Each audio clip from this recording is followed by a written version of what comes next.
వీరు ఉప్పల్ ప్రాంతంలో అక్కడ ఆలయంలో తిరుపతి కటాక్షిస్తున్నారు. ట్యాక్స్ కన్సల్ట్గా వీరు మామూలుగా వృత్తి. ఇక దానితో పాటు అడ్వకేట్ కూడా వీరు న్యాయాధికారి, న్యాయవాదులు కాబట్టి మాకు కూడా న్యాయం చేకూరుస్తారని ప్రార్థిస్తూ తర్వాత ఇంకా ఇద్దరు ముగ్గురు ఉన్నారు.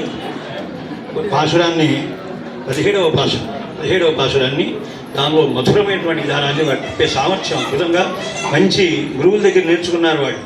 వాళ్ళందరూ ఎంతసేపు చెప్పినా సరే మనకి సమయం తెలియనంత పాండిత్యం కలిగినటువంటి వారు.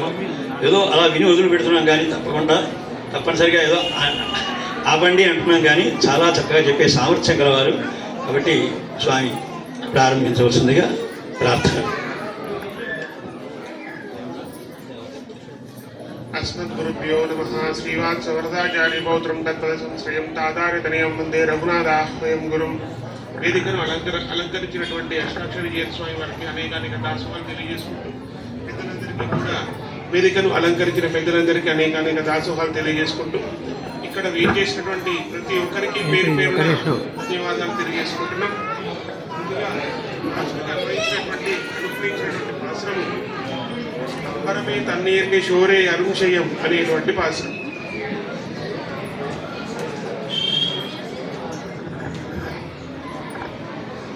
అంబరమే తన్నీరే షోరే అరుంశయం అనేటువంటి పాశ్రంలో అద్భుతమైనటువంటి వైభవాన్ని మనకు ప్రసాదం చేశారు. ఇందులో ఉండేటువంటి నందగోపుడు, తర్వాత యశోద, బలరాముడు, కృష్ణుడు వీళ్ళందరి గురించి ఏంటి అనే విషయాన్ని చూద్దాం. ఏంటంటే ఇందులో నలుగురిని మనం నిద్ర లేపుకుంటున్నాం. ఈ నలుగురు ఎవరు? ముఖ్యంగా ఆచార్యుడు, తిరుమంత్రము, తిరుమంత్రార్థము, తిరుమంత్రార్థ సారము అనేటువంటి 4 విధాలుగా తెలియజేయడం జరిగింది. నందగోపురుడు ఏం చేశాడు? అంబరమే తన్నీరే షోరే అరుంశయం ఇవన్నీ కూడా దానం చేసినటువంటి వాడట. ఎలా దానం చేశాడు అంటే వస్త్రాలను, తీర్థాన్ని అంటే నీటిని, తర్వాత అన్నాన్ని కూడా దానం చేసినటువంటి వాడట. ఈ యొక్క పాశ్రంలో చెప్తున్నారు. ఏమిటి అంబరము అంటే పరమాత్మ, పరమాకాశ శబ్దంతో చెప్పేటువంటి పరమాత్మ ఎక్కడ ఉంటాడు అంటే ఆకాశంలో ఉంటాడు. అక్కడ విహరించేటువంటి వాడు ఎవడు అంటే ఆచార్యుడు.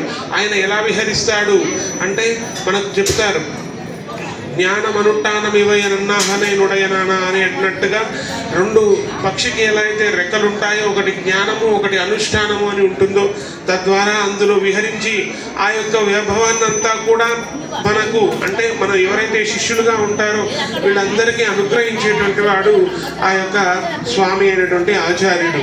ఎట్లా అయితే పరబ్రహ్మను అన్నస్వరూపము, అన్నం పరబ్రహ్మ స్వరూపము అని అనుకుంటాం కదా. ఎలా అంటారు? అన్నం బ్రహ్మేతి వ్యయానాత్ అని అంటారు. అట్లాగే అహమన్నాదో అని మనకు ఉపనిషత్ వాక్యం. అట్లా అన్నము కూడా పరమాత్మ స్వరూపమే అని ఈ యొక్క తీర్థాన్ని, ప్రసాదాన్ని ఇవన్నీ కూడా పరమాత్మ యొక్క స్వరూపాలే అనే విధాన్ని చెప్తున్నారు. నందగోపురుడు అంటే కూర్వేల్ కొడుందుజులన్ నందగోపన్ కుమరన్ అని మొదటి పాశ్రంలో చెప్తుంది అమ్మ. ఎవరండి నందగోపుడు అంటే ఆచార్యుడు. ఇప్పుడు ఉదాహరణకి చూసినట్లయితే మన అష్టాక్షరి జీయర్ స్వామి వారి యొక్క త్రిదండంలో 3 కర్రలు ఉన్నాయి, చిన్నవి. ఏమిటా కర్రలు? వేలాయుధము అని చెప్తారు. ఏమిటా వేలాయుధము? ఆ వేలాయుధము త్రిశూలం లాగా ఉంది అనుకుందాం కాసేపు. లేదా 3 కర్రలతో కట్టి ఉంది. జీవాత్మ, పరమాత్మ, ప్రకృతి. ఈ చిత్తు, అచిత్తు, ప్రకృతి ఈ 3 గురించి తత్వాలను తెలియజేసేది. ఆచార్యుడు కూడా ఈ 3 తత్వాలను గురించి తెలియజేస్తాడు. అలాగే మనము ఇంకా కొంచెం ఆలోచించినట్లయితే అష్టాక్షరి, ద్వయమంత్రము, చరమ శ్లోకం ఈ 3 ఇచ్చి మనల్ని ఉద్ధరించేట్టుగా చేసేటువంటి వాడు కూడా ఆచార్యుడే అనే విషయాన్ని ఈ యొక్క పాశ్రంలో మనకు అనుగ్రహించి చేశారు. జై శ్రీమన్నారాయణ, జై రామానుజ.